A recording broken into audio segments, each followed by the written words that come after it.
আপনারা দেখছেন আশা sound official YouTube channel. তো আজকে আশা সাউন্ডে মাল ভরা যাচ্ছে জামালপুর হিরণ্যগ্রাম। তো দেখতে পাচ্ছ যে লোড হয়ে গেছে। পার্টি ছেলেরা রাস্তায় দাঁড় করিয়েছে, তো ভিডিও করতে পারিনি, পুলিশের চাপের জন্য খুব ভিডিও করতে পারিনি।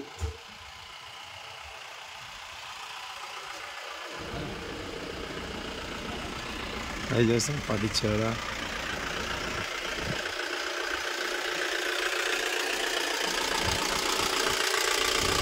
গাড়িতে কুলিং দিচ্ছে, দেখতে পাচ্ছ।